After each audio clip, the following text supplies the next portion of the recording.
fearless and standing up for you. That's me, Martin Daubney, 3 p.m. till 6 p.m, weekdays, here only on GB News. The People's Channel, Britain's news channel. Westminster's full of talk, but out here, it's the real world. Am I allowed to talk then? No, that's it. This is where it matters, real people and real lives. That's what politics is all about. In fact, has Trump made a good start? No. Straight answers, no spin, and just a couple of pints. How many fingers have I got up? About 10. So join me for Lee Anderson's Real World every Friday at 7 p.m, only on GB News. The People's Channel, Britain's news channel.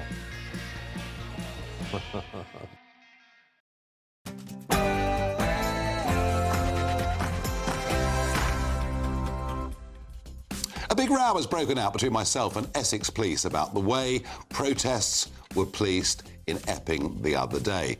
The police force deny busing counter-protesters, but I'm going to come up with what I believe to be the full truth. And we'll discuss the latest people smuggling crackdown. Yes, Starmer's getting really tough. There'll be all sorts of sanctions placed on people all over the world. But will it make any difference? And our old friend, the ICJ, you know that court, the ones that told us to get rid of the Chagos Islands, says polluting countries may have to pay reparations. But before all of that, let's get the news with Katie Bowen.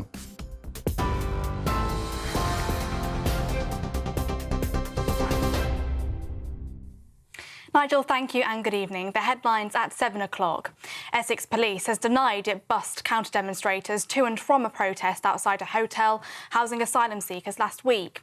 The force said it did escort some people away from the Bell Hotel in Epping for their own safety, but any claims about the deliberate use of counter-protesters are categorically wrong.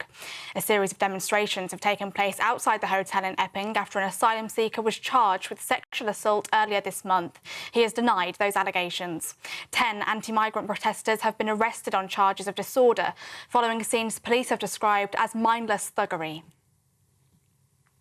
2 former market traders who were jailed for rigging interest rates have had their convictions overturned. Former Citigroup and UBS trader Tom Hayes spent more than 5 years in jail after becoming the first person in the world to be convicted of manipulating LIBOR in 2015. Carlo Palombo, an ex-Barclays trader, was jailed in 2019 for a similar offence. He's also had his conviction quashed. The Supreme Court ruled that there was ample evidence for a jury to convict both men had it been properly directed by the judge, but it had not, therefore undermining the fairness of the trial. 2 children and a woman have died in a shooting in County Fermanagh, police in Northern Ireland have confirmed. A 4th person, a man, remains in a serious condition in hospital after the incident in the Dromere Road area of Maguire's Bridge. All 4 people are members of the same family, police said. Superintendent Robert McGowan confirmed all 4 suffered gunshot wounds. Officers remain at the scene, which has been cordoned off. The Israeli aid system is inhumane, ineffective, dangerous and fuelling instability. Those are the words of the UK's ambassador to the UN, Dame Barbara Woodward.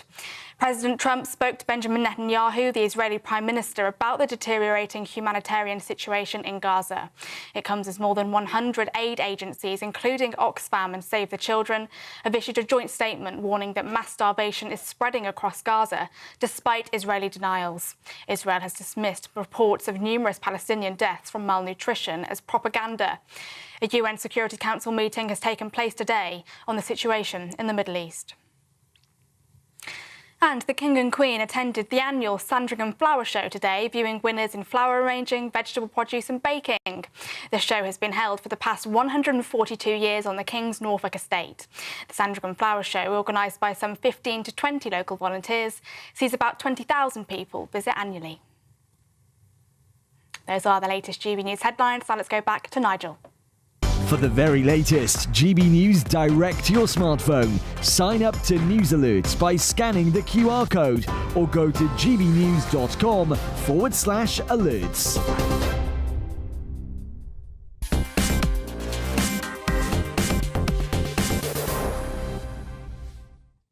Good evening. The events at the Bell Hotel in Epping over the weekend became a very major national news story. And it's the usual stuff, of course. It's those vile, awful, horrid, far-right protesters. How dare they be upset that a 14-year-old girl was allegedly sexually assaulted by somebody who'd crossed the English Channel by boat and was staying in that hotel. And it led to local groups predominantly females, predominantly mums, worried about kids protesting. And yes, it's true, of course, a few far-right thugs turned up.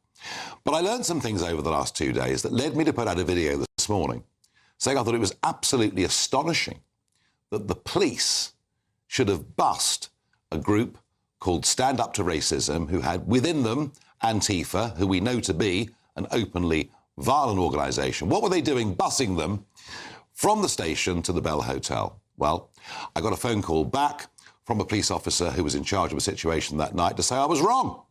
They didn't bus them to the protest.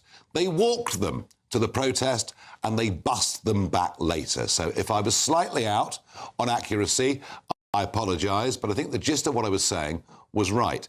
Did it make any sense to escort those people to a protest? Because as soon as they arrived, that's when the trouble and the violence started. So there is clearly a debate around, did the police actually in some ways cause the violence? Could they have said don't go, or would that have been countering people's rights? What I also asked the senior police officer was, why did you allow people to wear masks? Surely anybody that turns up for a protest wearing a mask is not, from either side of any argument, is not going with the best of intentions. The answer I got was they didn't have the right operational order to tell people not to wear masks. From what I can see of it, these counter-protesters, Antifa among them, some with masks on, were given the red carpet treatment to and from the Bell Hotel. And I'm pretty blooming angry about it. I really, really am. Anyway, big row between me and the Essex police, but it opens up a big debate about how do we police. And is it any wonder that the perception that we're living in a two-tier country where different groups are policed differently is spreading and growing in our country? Later on that day, GBNews' Charlie Peters spoke to Essex Chief Constable Harrington about these allegations. This is what he had to say.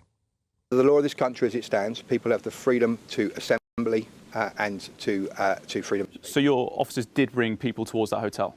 Listen to my answer. That is there is a duty upon policing to allow people to exercise their rights of assembly and protest. They walked up to that protest in order to ensure that we understand the threat, manage and deal with the risks and the issues. As we did outside the hotel, as we did in the high street, we had officers there and they would have walked alongside to make sure that they understand, can intervene and prevent and detect crime. Well, his body language would suggest that the Chief Constable is not looking especially comfortable. I'm going to get down the line now Graham Wetton, former Met Chief Police Officer and a man that advises on public order enforcement.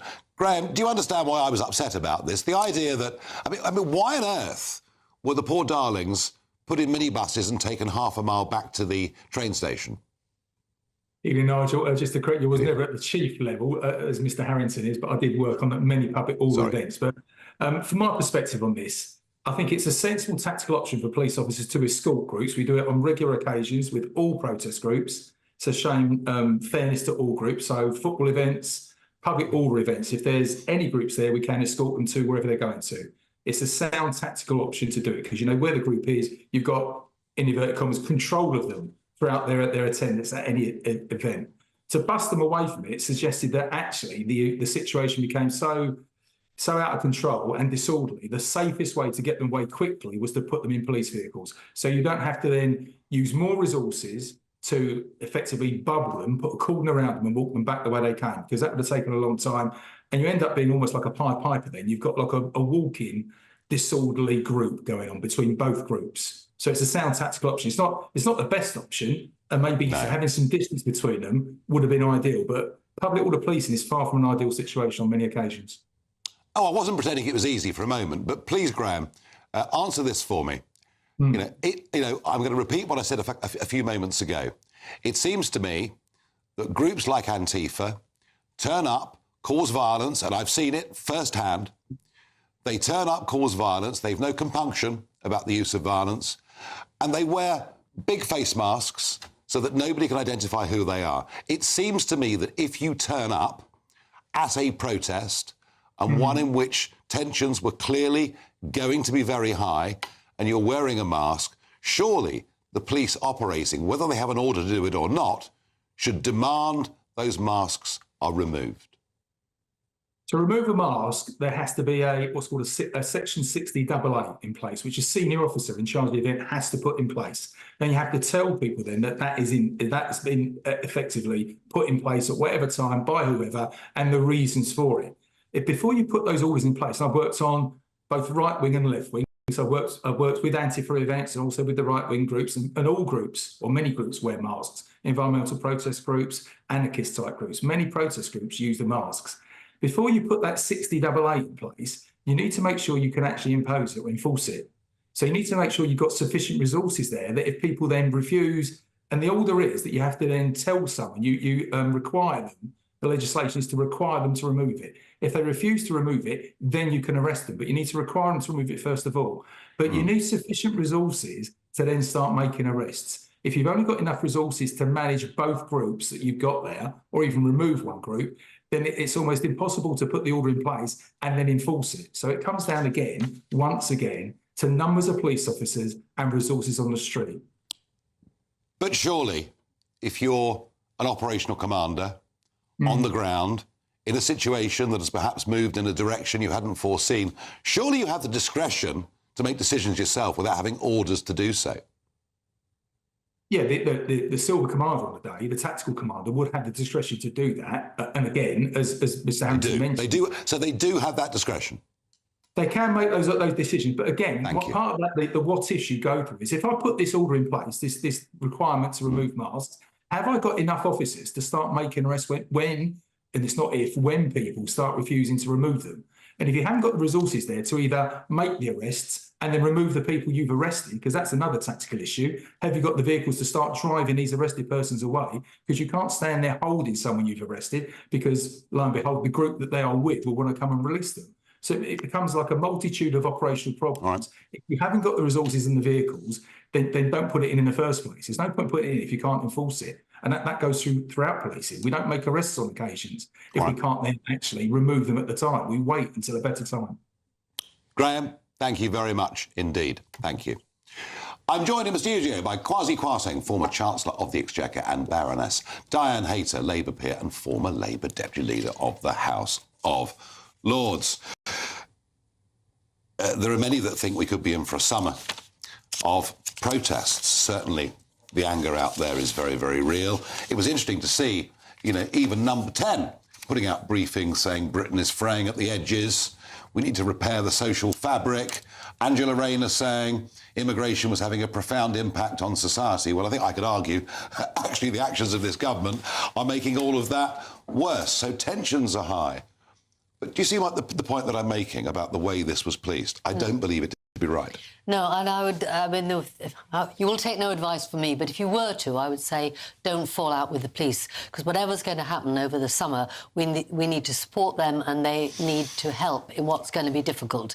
There are, you just referred to one group as I think, little darlings or something, and I think for the police to start taking sides on any of these issues will be difficult. But it looks like they did to me. Well, we don't know, but don't go to war with the police would be my advice. We will need them over the summer. But like all of us, the police can get things right and wrong. They can, but we should help them get it right. I mean, the other point being made, is why I completely agree, is about the use of masks. I mean, I find this, I often have to do it. I'm what's called a gender, I hate the term, but I've called a gender-critical female. So I have to go through all of this, and I've had, large people, I think they're men, but with wearing masks. It is very, very intimidating, and it happens on both sides. We have seen people anti-migrant wearing masks, it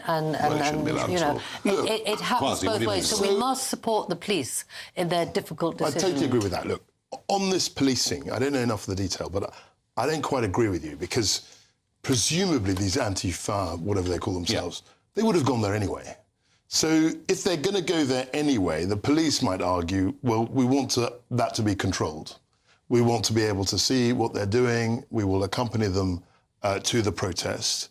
And it's quite reasonable for the police to say, we will escort them back to the railway station or wherever it is they came from. Because what you don't want is a completely unregulated mob, essentially. But the police would have known, excuse me, that if you took that group of people down to that hotel, allowed them into close proximity with the mums, etc., that were saying how concerned they are, the police would have known that would lead to violence. Isn't their job to stop that? So you can do one of two things if you're police. You can either say they can't come, which would have created its own violence with them and with the police and the demonstrators, the counter demonstrators, or you could just say, actually, we're not going to do anything, and there would have been a whole, sort of argy-bargy there anyway.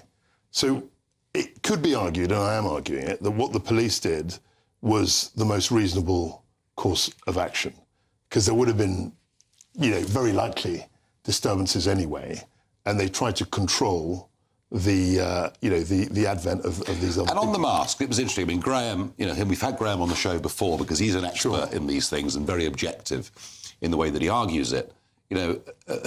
As Graham said, despite not having an order, an officer in charge could make a decision if they've got the resources. Look, and I think the point you made about... I saw at least a dozen police vans there. They had the resources. So you're not turning up to these things wearing a mask with the best of intentions. Exactly. I mean, why? If it's a peaceful demonstration, why wear a mask? Exactly. So I completely agree with you on that.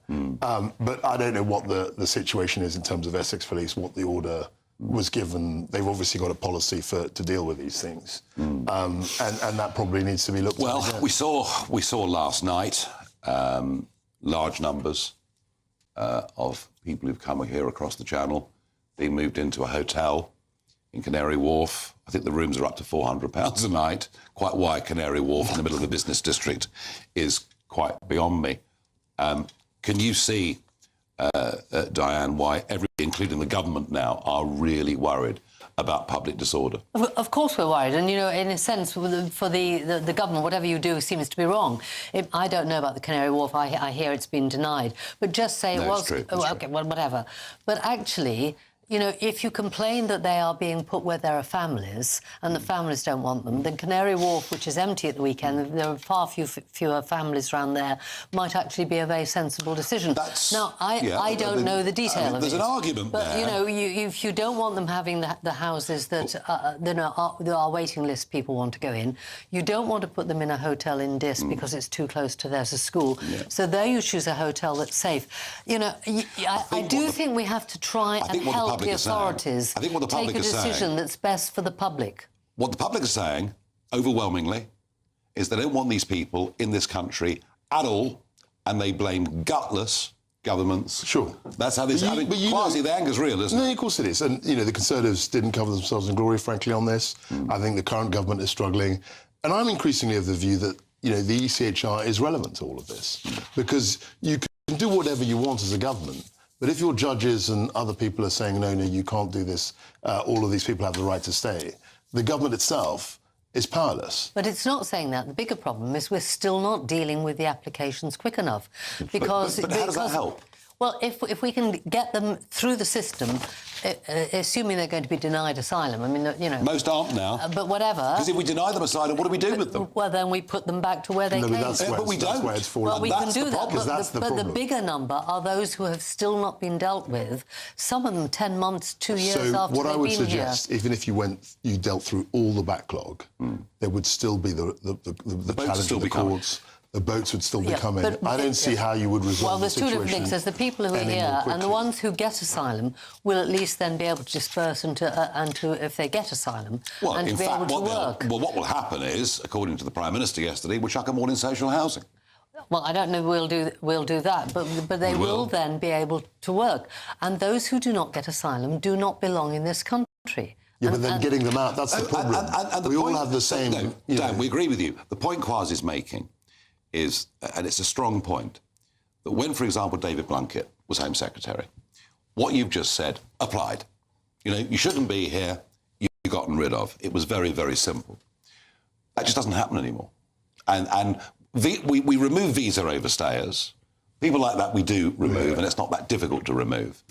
But the vast majority of these people can go to the courts, claim Article 8 of the ECHR under the Human Rights Act. It's a real problem. I mean, there was a man, there are lots of anecdotes, but there was a gentleman who was a violent criminal, we couldn't deport him because he was a role model to his daughter.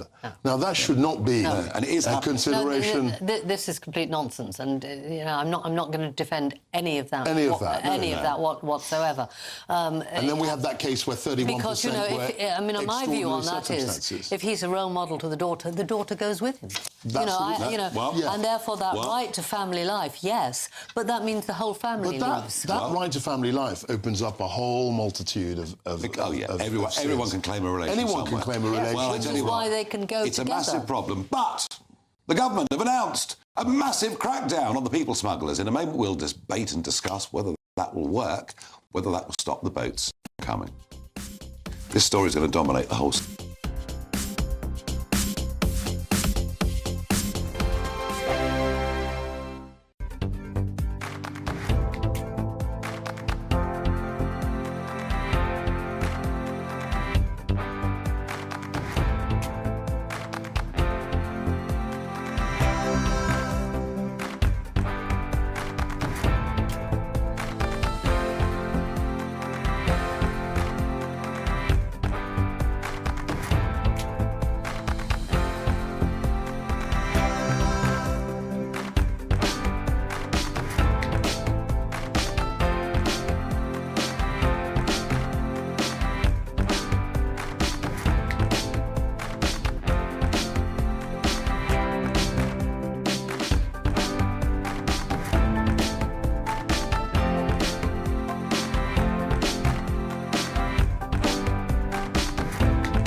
You want to know what's really going on in the corridors of power? Labour don't know what to do with you half the time, and that makes you quite lethal in the chamber. Get behind the headlines with Chopper's Political Podcast. Join me, Christopher Hope, as I sit down with the great and the good of British politics. We'll see where this ruling takes us. These are the stories shaping our nation. Chopper's Political Podcast, available now on all platforms. Listen in and stay ahead. Exciting news. Every Friday, my Patrick Christie's Tonight Show is going to have a twist to it. We're welcoming some special guests. You. That's right, on Fridays I'm going to be doing my show in front of a live studio audience because this show is about you and what you have to say. It's going to be the same big debates, same big topics, same big opinions, but every Friday night at 9 p.m. you are invited to come on down to Patrick Christie's Tonight to be a part of the action. Only on GB News, the People's Channel, Britain's news channel. Mornings don't have to be tiresome, especially if you have the right company.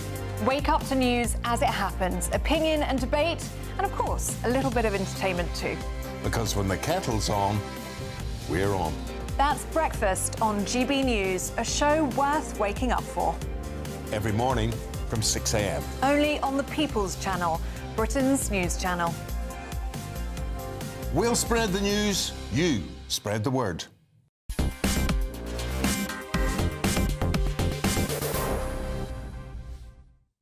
Just briefly, a spokesman for Essex Police has said officers did provide a foot cordon around protesters on their way to a protest, where they and others were allowed to exercise their rights to protest. Later, some people who were clearly at risk of being hurt were also escorted by vehicle away from the area for their safety.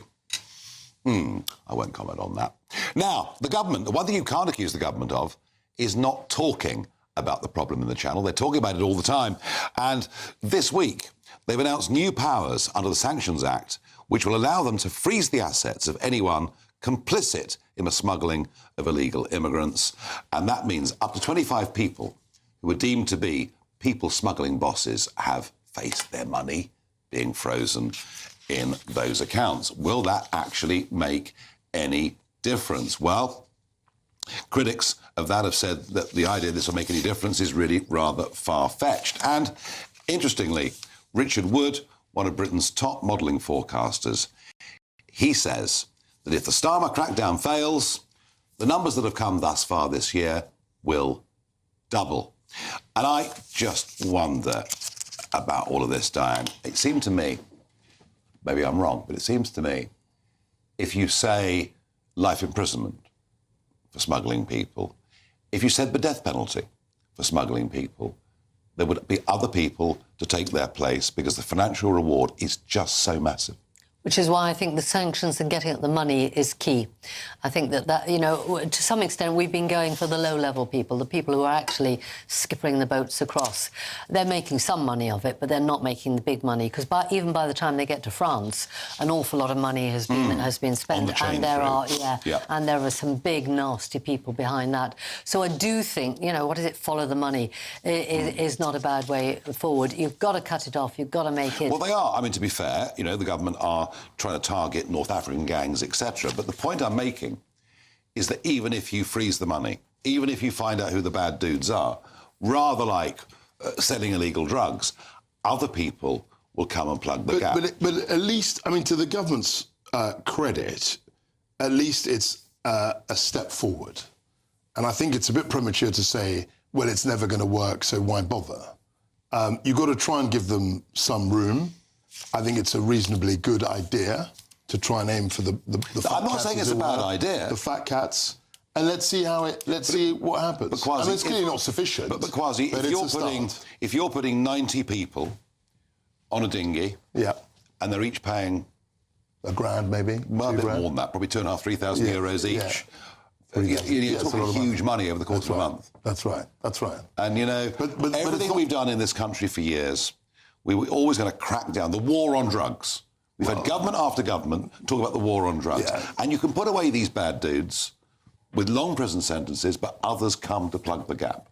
And isn't the ultimate problem with all of this us? That we're the ones allowing people who've come via this route, who've destroyed their ID, basically they can all stay. It's our fault. But that will be the case. I mean, most of this migration, of course, doesn't get here. We see the people that get here, but there are lots of other countries with lots of other migrants, because the push... I mean, you know, we have a very unequal world, and therefore, whether you're trying to get from Mexico into America or some of the others, we have an enormous number of people on the move. They're on the move because they come from poor countries, they're on the move because they come from war-torn areas. Yeah, we get the reasons why they're moving. And therefore, this to be an international, because we are only seeing a bit of it. The European Union Union factor is enormous, but it's even bigger than it's bigger than just the EU.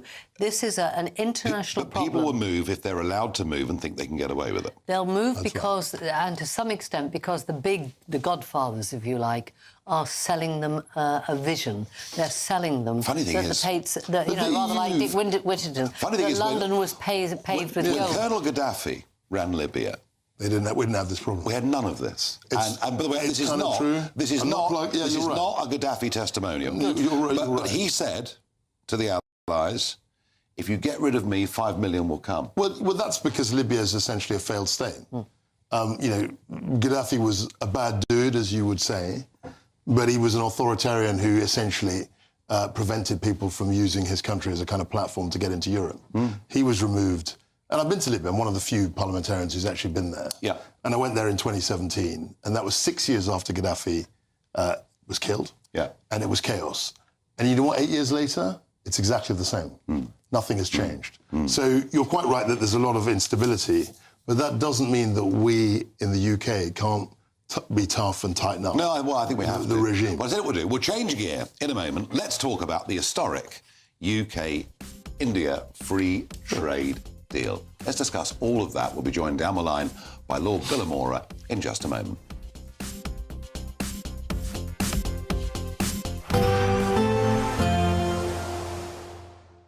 Can't wait to get in that sea. Lovely and warm. Just like the feeling of having great travel insurance. All Clear Travel Insurance sponsors GB News Travel Destinations Forecast. If you or anyone you know is heading further afield to find some warm weather during the next few days, it will be hot in Italy and Greece. Breezy for the Canaries as well as Madeira. It's also unusually breezy through parts of Spain and Portugal, with an area of intense thundery outbreaks through Mallorca and more especially Menorca. But it's southern Italy where we're going to see temperatures rise to unusually high values over the next few days and into the weekend. All Clear Travel Insurance sponsors GB News Travel Destinations Forecast. Hello there, and a very good evening to you. This is your GB News weather update provided by the Met Office.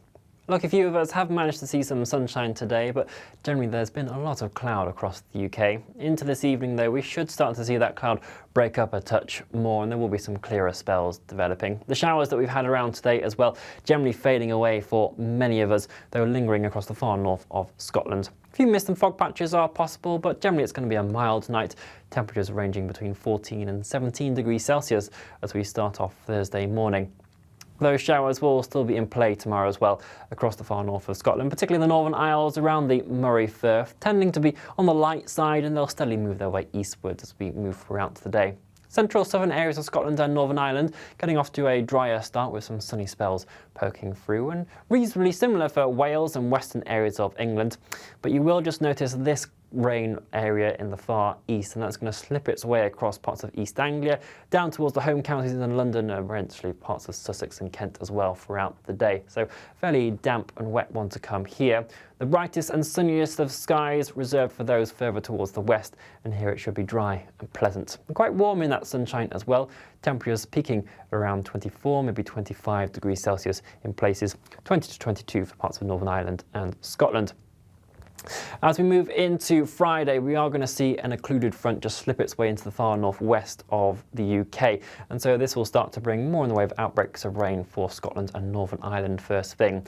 It's a fairly weak affair, and it will tend to turn quite light and patchy as it steadily moves into northern England and parts of Wales as well. A few scattered showers just following behind, but in a reversal of fortunes from Thursday, it's now the southeast that will see the more prolonged areas of sunshine on Friday. Temperatures here climbing towards the high 20s, dipping down a little bit more as we head into the weekend. Enjoy your evening. Bye-bye. You've read the headlines, you've heard what those in power have to say. How about now we actually get to the truth? They would pay attention. We go beyond the political theatre and tell you what's really going on behind the scenes. For a massive council tax hike, one of the biggest in the UK. Others follow their lines, but we go off script. You sound like a broken record. You say that week after week. Cutting through the narratives and giving you unique perspectives. That's Ben Leo tonight, Saturdays and Sundays from 9 p.m. on GB News, Britain's news channel. Good Afternoon Britain isn't just about us. The wonderful thing about this programme is it's about everyone watching. It's an interactive programme. Well, there absolutely is something to see here, and we're going to be talking about it more. Whether it's breaking royal news, please bring us up to date, or indeed a particularly punchy speech in the House of Commons. Very, very curious. We bring it to you live, and then we bring you live reaction as well. That's Good Afternoon Britain, weekdays from midday. Only on GB News, the People's Channel, Britain's news channel.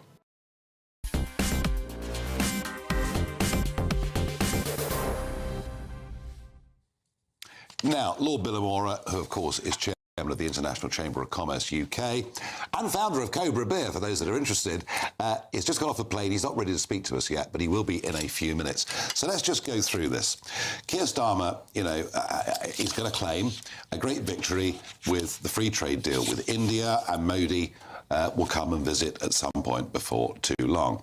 There are clearly some quite positive upsides to this deal. And this is, as we discussed with the panel before we came back on air, what Brexiteers wanted. We wanted us to be free, to sign up with other parts of the world. And the fact that 90% of tariffs on British exports, including whiskey, cars, cosmetics, lamb, salmon, medical devices, machinery, etc., will be phased out over time, is seen to be a very good thing for British business and, in turn, a good thing for Indian business. But there are one or two little difficulties. And whilst this is not unique to India, I do think that saying that any employer who takes on an Indian under this scheme, the employer will not have to pay national insurance on that employee for up to 3 years, when we've just whacked national insurance literally a couple of months ago of an extra couple of % on British employers. I would suggest that's controversial, to say the least. I would suggest that it says to companies, well, why just employ people from India? Because it's simply going to be cheaper. And I would also go on to say that with the young professional scheme exchanges, etc., and with Indian visas overall, there's an existing problem already that Indians are pretty much the biggest overstayers on visas. So I worry, yeah, great, good. We're opening up to the world. We're recognising that Europe's a little backyard, that the real growth's happening elsewhere. But if it means just yet more and more and more people coming into Britain, I wonder about the deal. Kwasi, this is something that the previous Conservative government had done a lot of work on. Absolutely. And it's where, you know, basically the two parties are pretty much in agreement. Start on the positive. It's a good thing. So, yes, I mean, look, you and I campaigned in our different ways for Brexit in 2016, 9 years ago, if you can believe it. And this is exactly the kind of thing that we wanted to see. We wanted to see a Britain that could negotiate deals as an independent, sovereign country with some of the largest economies in the world. And that's exactly what's happening with this trade deal. So, big picture, I think it's a positive. And then when you look at the nitty-gritty, I think some of it is encouraging, actually. Whereas I totally agree with you, this nonsense about the national insurance. Yeah. I mean, that seems to be completely Well, the insane Indian government have hailed the deal as a huge win. Does it mean they're better at negotiating than we are? Well, look, I think it doesn't make sense for us to be increasing national insurance for employers who employ British people and say essentially you're going to have a national insurance holiday if you hire Indians. That doesn't make any sense to me. I mean, Diane, it's quite ironic. I think it's ironic, keen to get your view, that Starmer, who's very opposed to Brexit, wanted a second referendum, is actually, as Prime Minister, benefiting quite a lot from the freedoms that Brexit gives. We've got a different relationship with America than the European Union has. They've got this Indian deal, you know, whatever the detail, but he's actually benefiting from it. Well, we always said, and I was an absolute Remainer, but we always said, and I wasn't in favour of a second referendum, by the way. I feared you were going to win it again. I see. I see. There we are. The truth comes out in the end, doesn't it? But we then said we will make Brexit work, and and that was what we committed ourselves to. But on India particularly, I was chairing the House Rules Committee that looked at it when it was still the last government, and we raised the issue about national insurance right at the beginning. We were against it. Of course, it doesn't sound so you can just bring in any Indian. You have to show that they're going to do a particular job that company needs to do. But I think there are other things to say. My concern about it is that it's very focused on goods, and of course most of our exports these days are not goods. It's the service sector, and so what's really important is that our lawyers can go and work in India, that our accountants can go and work in India, and all of that. Are you confident this deal covers enough of that? And I haven't been through enough of it. I don't think it does. The one we saw before under the old government did not. No, I think you're right. Most trade deals. This is really important because that's the future. We're not going to sell very much more Scotch whisky unless they're going to be swimming in it. We do. I mean, as business secretary, talked to a lot of manufacturers, people who make stuff. And contrary to common belief, I mean, what you say about services is true, but there are lots of businesses in the UK that make things and export things. As a constituency MP, as a minister, I spoke to people all the time who were exporting. And, of course, that was one of the issues they had with the EU. They said, oh, well, the EU is one of our big markets. So I'm saying, well, why don't you think more globally? And a lot of them have done. These trade deals are good for them. They're good for that, but it has to be made easy. And one of the problems on the goods manufacturers, they were saying to us when we took evidence on the agreement, is actually what's more important than tariffs. How quickly can it get through? Because a lot of just-in-time stuff, either food stuff, we do a lot of manufacturing of food, but also spare parts or, widgets. You can't have them waiting for ages to get through. Now, what will be important is that in the deal, that we can actually make trade easier. You're quite right. So there's a regulatory aspect, which often can get sort of almost like hidden tariffs. Yeah, that's true. It's more important than tariffs for many of them. I think overall. But as Brexiteers, we can't grumble too much if we're doing deals with government. I'm not grumbling about the fact we've done a trade deal. Far from it. I just think the terms don't look quite right. But if you're negotiating, as you know, you can't get everything you want. No, you can't get everything you want. I know that. Now, what the Farage moment for today is the architect of the farm tax. Yes, James Mee, he's the head of the Inheritance Tax Analysis, HMRC, has won an award, Expert of the Year. Well, jolly well done, James. That's absolutely wonderful. I wish you'd been with me the other day when I bought a bag of new potatoes from a farmer's front door, and the old man came out. He said, you know, he said, he was nearly 90. He said, we've been farming this land as a family since 1740. And if I don't live for another 7 years now, we'll lose everything. I wish, James Mee, you went out to meet people like that. It's so painful what's being done to family farms. And also it's not just it wasn't just farms. Businesses. It was small businesses as well. And you know, I know how this thing gets put together. A lot of the officials, I mean, not to denigrate them, they won't have any experience of any of that. They won't know, you know, what it is to be a farmer. You're telling me the Treasury is that disconnected from the real world? I think a lot of officialdom is. I think you've got people who are, you know, with the best intentions, have got a certain view of the world, and they're looking to, you know, essentially close loopholes in the system, but they are often oblivious to the real world effects of the policy, and that's the same with any government. I mean, that's always a risk when you've got a bureaucracy. It just seems so cruel. It seems so cruel for a tiny amount of potential money. It seems very, very cruel. Well, I mean, my view is in principle, I agreed with the policy. I just think you should put it in the equivalent of an escrow account. So if the family do go on and run the farm or the business, then they wouldn't pay it. I mean, the problem is, as we know, there were some people who were using that and then selling on the farm. It's a tiny proportion of people. I heard this argument all the time. But so it's very easy. It's very easy.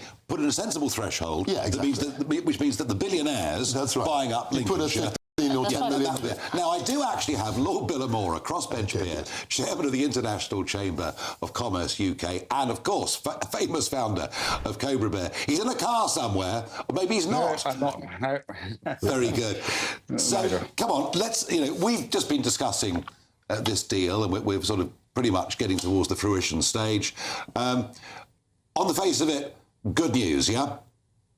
It's wonderful news. We started negotiating this free trade agreement between the UK and India in early 2022, when I was president of the CBI, the Confederation of British Industry. It's taken over 3 years to be able to finalize this deal, 14 rounds of negotiation. I'm now, as you said, the chairman of the International Chamber of Commerce in the UK, and 6th of May was when it was announced the deal had been agreed. And here we are within a couple of months, literally, where Prime Minister Modi is now in the UK with Keir Starmer actually signing the deal. And then it has to be ratified by our parliament and agreed by the Indian cabinet before it can officially be put into play. So, I mean, I think this is great news for a number of reasons. One is that the UK is the 6th largest economy in the world. India this year is becoming the 4th largest economy in the world. And yet, India is only the 11th largest trading partner of the UK. It should be one of the handful of largest trading partners of the UK. Our bilateral trade in goods and services is about £42 billion. Well, Lord Billamore, you sound like... As a result of this agreement, I think within the next 5 years, we will double that bilateral trade, and this agreement will turbocharge goods. Well, I'm thrilled to hear you. Both ways. I'm thrilled to hear you talking about Brexit in such a positive way. I really am. It's absolutely wonderful. Now, quick question for you. We can see what the deal on goods is. Where is the deal on services? You know, how easy is it going to be for British legal companies, for example, to set up in India and sell their services there? For many years, since I was the founding chair of the UK-India Business Council, we've been asking for foreign lawyers, and in particular British lawyers. And let's get this straight. The ICC, which I'm now chair of in the UK, is the #1 arbitration organization in the world, headquartered out of Paris. Where are most of the arbitrators, the lawyers for the ICC? Where do they come from? They come from the UK, because we have the best lawyers in the world. And so we want our lawyers to be able to practice in India, not in the way that they've been able to now, flying in and out. And I believe the Indian government is going to agree to it. That we will not be able to practice in the courts, but we will be able to provide advisory service, which is the main thing that we need to do. And that's going to be good news. And so there is more work to be done. There is more work to be done on services. It's happening. Look at universities. We have the best universities in the world, along with the United States of America. 4 out of the top 10 universities in the world are UK, 4 American, 1 Singapore, 1 Swiss. And yet now, finally, foreign universities can open up in India. Southampton University has already done that. Liverpool University has announced that they're going to. This is great news for our universities. I was chancellor of the University of Birmingham for 10 years. We opened up a campus in Dubai, which within a couple of years has been an enormous success. So I think this is all great news. This trade deal is, and remember, it's not just the trade deal. It's defense, it's security, it's IT, it's innovation, it's education. It's all these aspects that we need to work much closer with India. Look at the prime ministerial delegation. We have not had a major prime ministerial delegation to India since Theresa May led one in 2016. Rishi Sunak, the prime minister of Indian origin, never took a major delegation. I'm talking about taking cabinet ministers, the press, university leaders, business leaders to India. We haven't done it. The French do it. We don't do it. It's a wonderful upbeat assessment, Lord Billamora. Thank you for finding time to come on the show with us. And Lord Billamora, who was never knowingly undersold anything in the whole of his life. You can see what the beard did so well, can't you? Very passionate. But actually, some of the arguments he makes there are very, very strong arguments and they're good arguments. And tell you what, we're going to go to a break. In a minute, we will talk about the United Nations top court, now talking about reparations for pollution. Bet China.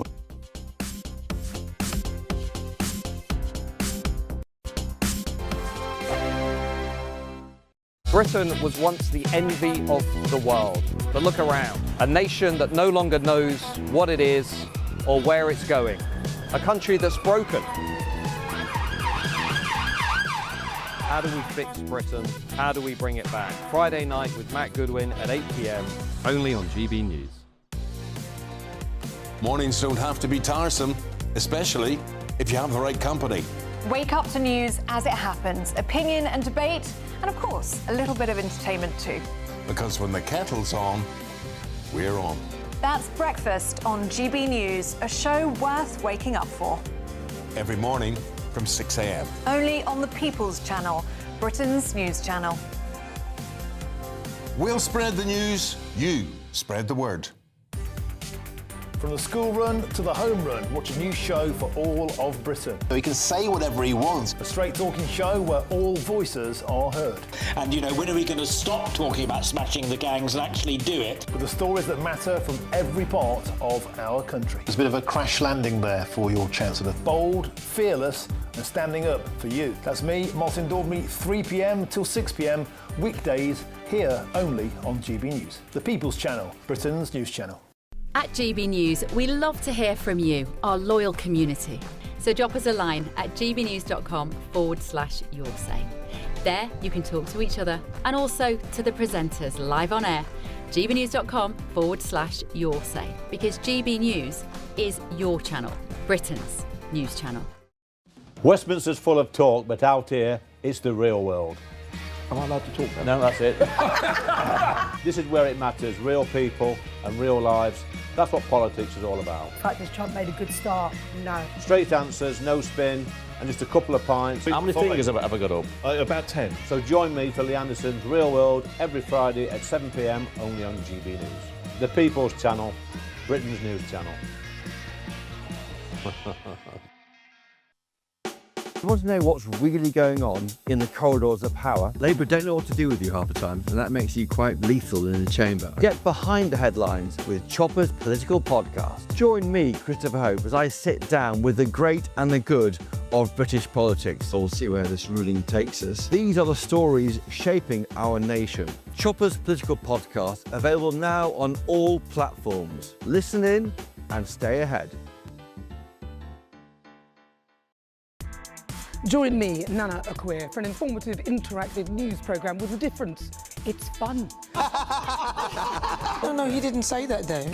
I'm so surprised. I think there's an element of truth to that. Join me from 3 p.m. every weekend, only on GB News, Britain's news channel.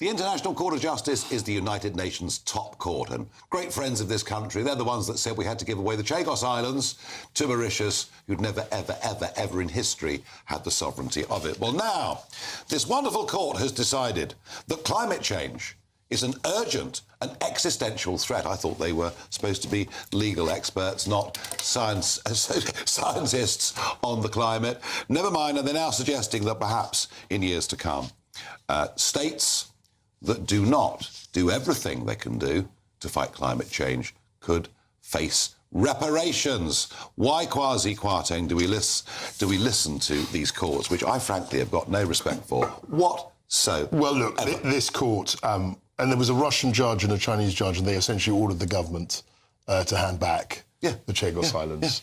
To the credit of the former government, we pushed back against that, and then as soon as the new government came in, although James Cleverly did enter into rounds of negotiation. He did, but he didn't sign it. I couldn't understand for a moment. He didn't sign it off, and that's what happened here. Look, but he fed the hunger and the greed. Beyond the political debate, this is just a complete nonsense, and it will open up a can of worms, because as soon as you mention the word reparations and they're agreeing it to in principle, people will say, well, how much?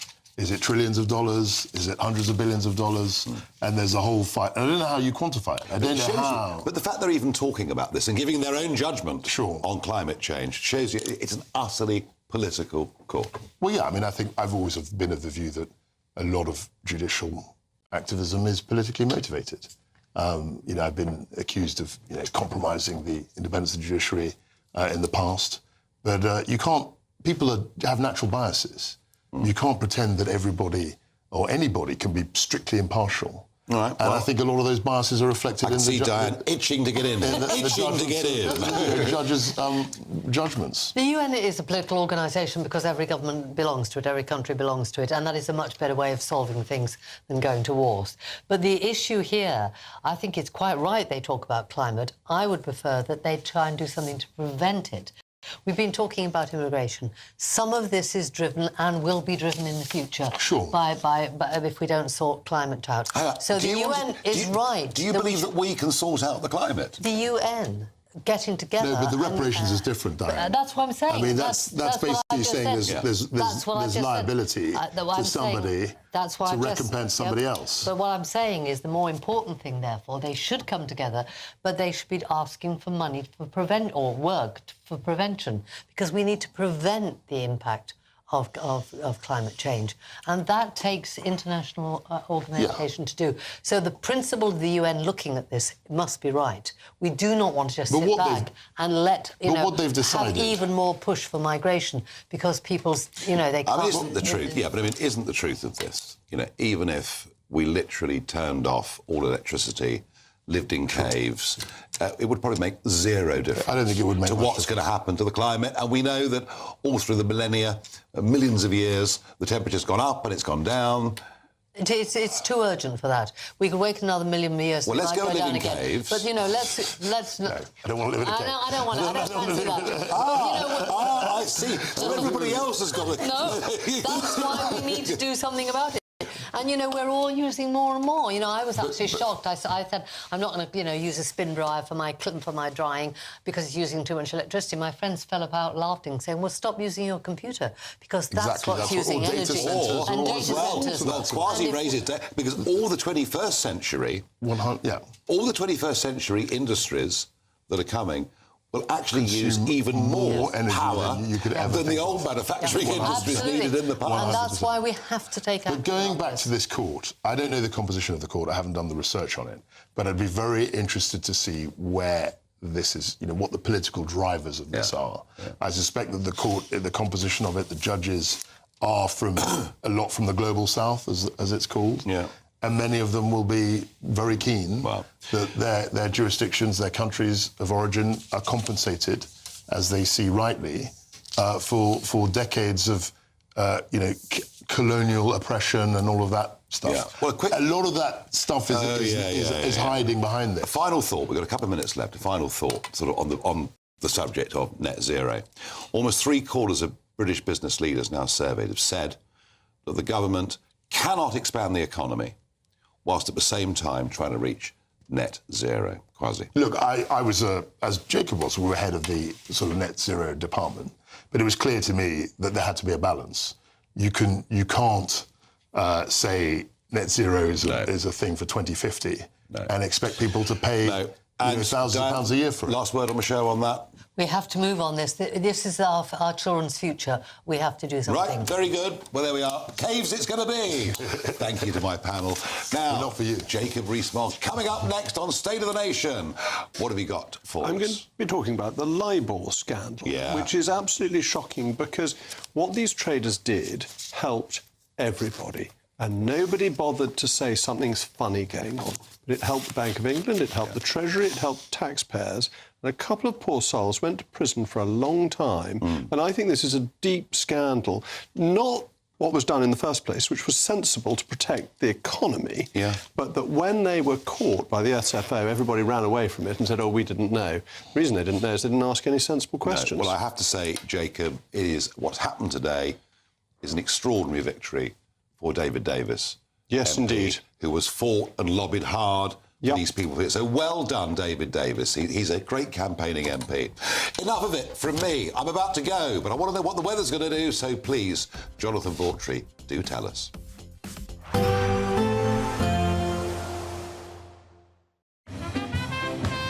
There will be a light breeze in the morning, leading to a warm front. Boxed heat pumps, sponsors of weather on GB News. Hello there, and a very good evening to you. This is your GB News weather update provided by the Met Office. Look, a few of us have managed to see some sunshine today, but generally there's been a lot of cloud across the UK. Into this evening, though, we should start to see that cloud break up a touch more, and there will be some clearer spells developing. The showers that we've had around today as well, generally fading away for many of us, though lingering across the far north of Scotland. A few mist and fog patches are possible, but generally it's going to be a mild night. Temperatures ranging between 14 and 17 degrees Celsius as we start off Thursday morning. Those showers will still be in play tomorrow as well across the far north of Scotland, particularly in the Northern Isles around the Moray Firth, tending to be on the light side, and they'll steadily move their way eastwards as we move throughout the day. Central southern areas of Scotland and Northern Ireland getting off to a drier start with some sunny spells poking through, and reasonably similar for Wales and western areas of England. But you will just notice this rain area in the far east, and that's going to slip its way across parts of East Anglia, down towards the home counties in London, and eventually parts of Sussex and Kent as well throughout the day. So fairly damp and wet one to come here. The brightest and sunniest of skies reserved for those further towards the west, and here it should be dry and pleasant. And quite warm in that sunshine as well. Temperatures peaking around 24, maybe 25 degrees Celsius in places, 20 to 22 for parts of Northern Ireland and Scotland. As we move into Friday, we are going to see an occluded front just slip its way into the far northwest of the UK, and so this will start to bring more in the way of outbreaks of rain for Scotland and Northern Ireland first thing. It's a fairly weak affair, and it will tend to turn quite light and patchy as it steadily moves into northern England and parts of Wales as well. A few scattered showers just following behind, but in a reversal of fortunes from Thursday, it's now the southeast that will see the more prolonged areas of sunshine on Friday. Temperatures here climbing towards the high 20s, dipping down a little bit more as we head into the weekend. Enjoy your evening. Bye-bye. There will be a light breeze in the morning, leading to a warm front. Boxed heat pumps,